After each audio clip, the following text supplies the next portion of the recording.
To get sound alert for live transcribe, active or pause status in Samsung Galaxy S23 Ultra, first you have to enable notification for active or pause status alert. To do so, swipe down the top of the screen and then tap setting icon. Scroll down the screen to find accessibility.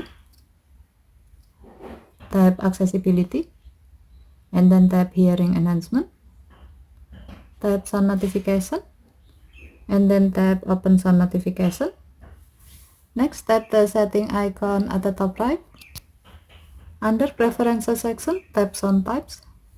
While the alert for sound notification is set to allow sound and vibration, tap notification categories.